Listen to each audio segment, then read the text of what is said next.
I'm Katerina Lukatich in for Meredith Armstrong. Anemia affects more than 2 billion people globally, or 30% of the world's population, making it the most common blood condition there is. Nurse practitioner Mary Smith from the Southern Cancer Center is here to talk more about this disease and what you can do to help manage some of its symptoms and side effects. Mary, thanks so much for joining us. Thank you. It's great to be here. So we'll start with an easy question. Just kind of explain what anemia is.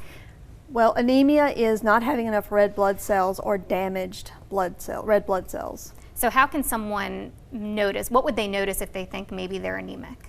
You're going to notice fatigue, being very tired, having headaches, maybe some dizziness, shortness of breath, maybe your heart's racing,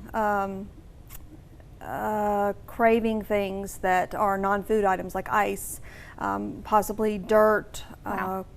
cornstarch, clay.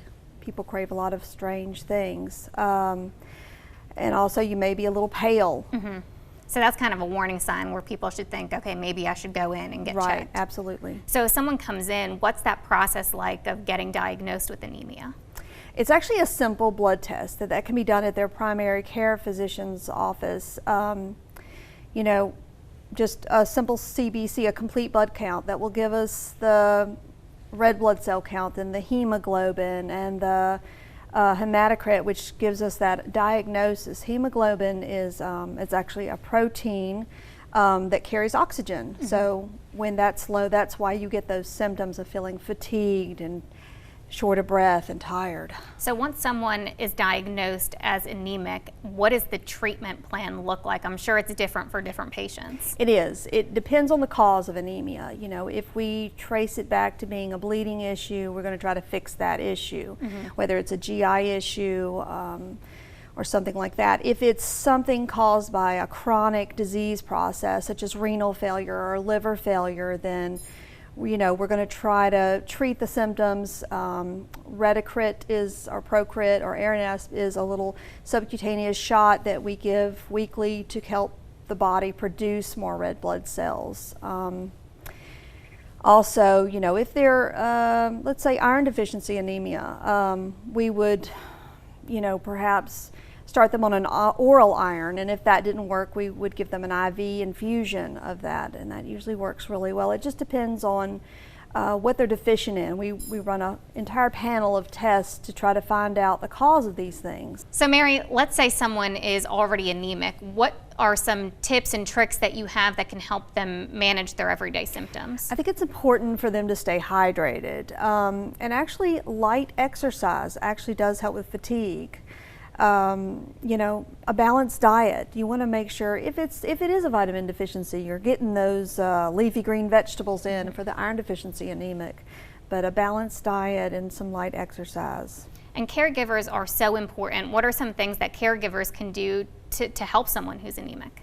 Well, especially someone who's taking care of an elderly person, you're going to get more of the confusion. They may be at a higher risk for falls, fractures. They may be napping a lot.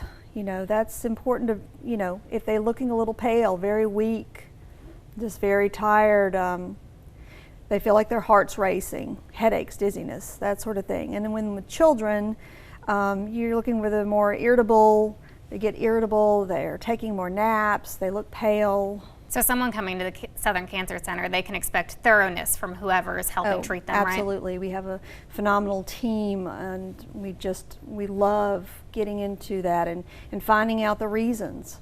So when someone's coming in and they've been diagnosed as anemic, should some people be aware? Are there some people who may be more at risk of being anemic? Well, women who, with heavy menstrual periods, mm-hmm. they're at risk for anemia. And pregnant women, because there's a more of a demand for the iron and the folate, so women who are pregnant are more at risk for that. People with chronic illnesses or diseases, liver disease or kidney failure. If they have intestinal issues, they may have a GI bleed. Mm-hmm. Any kind of blood loss. If you're on chemotherapy, that causes anemia too. So there's a lot of different reasons, and sometimes it's a genetic issue. Right. What genetics could cause anemic? Sickle cell anemia, thalassemia, things like that. Sometimes it just runs in your family that you trend that way. So if someone's at home, if they're watching this and they're thinking, oh, well, I have some of these symptoms, maybe I'm anemic, what should they do? What should that process look like for them? They should start probably with their primary care doctor just to run that simple blood test. If they get that diagnosis, then they can get an appointment with us, they can refer them to us, and we can really delve into those labs and find out what's going on. And if someone wants to find out some more information about the Southern Cancer Center, how can they do so? They can call us, Southern Cancer Center, or have their primary care physician refer them over.